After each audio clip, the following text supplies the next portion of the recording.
దేవుడి నామానికి స్తోత్రములు. ఈ ఉదయకాల సమయంలో మీ అందరికీ కూడా నా హృదయపూర్వకమైనటువంటి వందనాలు తెలియజేస్తున్నానండి.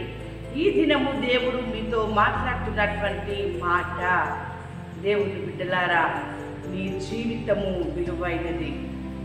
విలువైనటువంటి నీ జీవితాన్ని నువ్వెందుకు పాడు చేసుకుంటూ ఉన్నావు?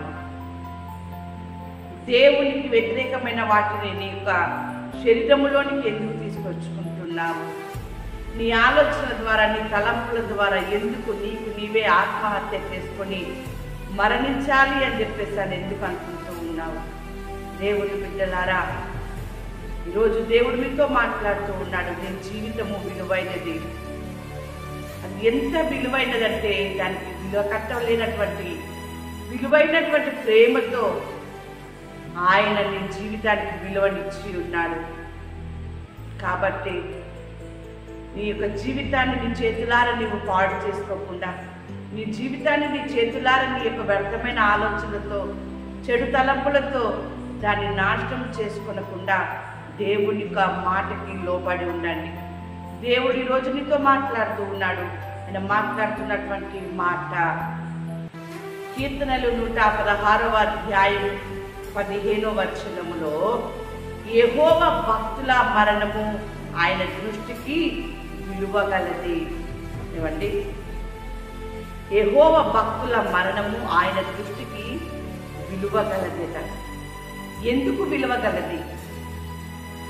ఆయన దృష్టికి మరణము ఎందుకు విలువగలదిగా ఉంటూ ఉంది? దేవుని బిడ్డలారా, విలువగా ఉన్నటువంటి ఆ మరణానికి విలువ లేనటువంటి మరణాలను కొని తెచ్చుకుంటూ ఉన్నారు. కానీ దేవునితో మాట్లాడే మాట, నీ జీవితము విలువైనది. అందుకే ఆయన మాట్లాడుతూ ఉన్నాడు. ఎందుకు భక్తుల మరణము ఆయన దృష్టికి విలువగలది అంటే, యొక్క ఎఫెసీయులకు రాసిన పత్రిక 1వ అధ్యాయము 6వ వచనంలో వాక్యం రీతిగా ఉంది. జగత్తు పునాది వేయబడక మునిపే ప్రేమ చేత ఆయన క్రీస్తులో మనలను ఏర్పరచుకొనెను. జగత్తు పునాది వేయబడక మునిపే ప్రేమ చేత క్రీస్తులో ఆయన మనలను ఏర్పరచుకొని ఉన్నాడు. అందుకు నీ జీవితము విలువైనది, నీ మరణము విలువైనది. దేవుని బిడ్డలారా, ఏంటి ఆ ప్రేమ? దేవుని యొక్క ప్రేమ చేత క్రీస్తులో మనల్ని ఏర్పరచుకున్నాడు కదా. అంటే ఆయన ప్రేమ ఏంటిది? మనం చూసుకున్నట్లయితే కొరింథీయులకు రాసిన మొదటి పత్రిక 6వ అధ్యాయం 19వ వచనము 20వ వచనం మనం చూసుకున్నట్లయితే, దేవుని బిడ్డలారా, వాక్యం ఈ రీతిగా ఉంది. మీ దేహము దేవుని వలన మీకు అనుగ్రహింపబడి మీలోనున్న పరిశుద్ధాత్మకు ఆలయమై ఉన్నదని మీరెరుగరా? దేవుని బిడ్డలారా, మీ దేహము దేవుని వలన మీకు అనుగ్రహింపబడి మీలోనున్న పరిశుద్ధాత్మకు అది ఆలయమై ఉన్నది. మీరు మీ సొత్తు కారు, విలువ పెట్టి కొనబడిన వారు కనుక మీ దేహముతో దేవుణ్ణి మహిమపరచుడి. అవును దేవుని బిడ్డలారా, మీరు మీ సొత్తు కారు. దేవుని యొక్క ప్రేమలో, క్రీస్తులో మనల్ని దేవుడు ఏర్పరచుకున్నాడు. మీరు మీ సొత్తు కారు. మీరు విలువ పెట్టబడినటువంటి, విలువ పెట్టి కొనబడినటువంటి వారు. మీరు దేవుణ్ణి మహిమపరిచేవారిగా ఉండాలి. మీ దేహముతో దేవుణ్ణి గణపరిచేవారిగా ఉండాలి. దేవుని వాక్యములు ప్రకటించేవారిగా ఉండాలి. మీ యొక్క దేహముతో సక్రియం చేసేవారిగా మీరు ఉండాలి. దేవుని బిడ్డలారా, అలా ఉండాల్సినటువంటి మీ దేహము, అలా జీవించాల్సినటువంటి మీ జీవితము ఎందుకు వ్యర్థమైన ఆలోచన చేత మరణిస్తూ ఉన్నారు? దేవుని బిడ్డలారా, మరణము ఆయన దృష్టికి విలువగలది. ఆయన దృష్టికి విలువగలది. దేవుని బిడ్డలారా, యవనస్తులు ప్రేమలో పడి ప్రేమ ఫెయిల్ అయిందని మరణిస్తూ ఉన్నారు.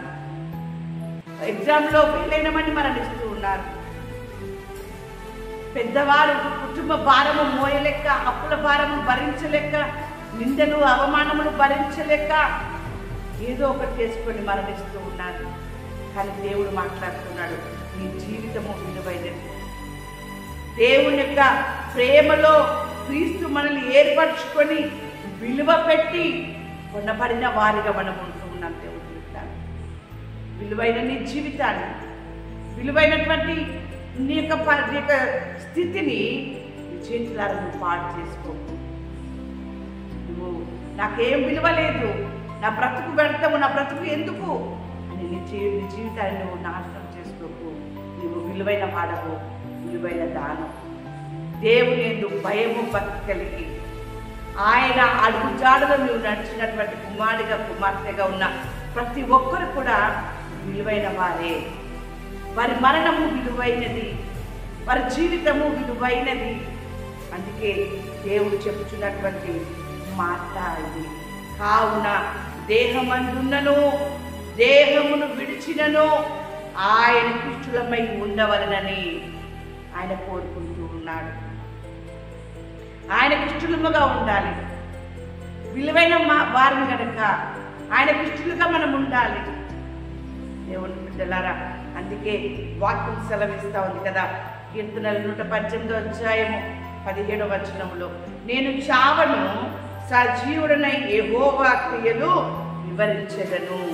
భక్తుడు మాట్లాడుతున్నటువంటి మాట, నేను చావను, సజీవుడైనటువంటి యెహోవా క్రియలు వివరించెదను.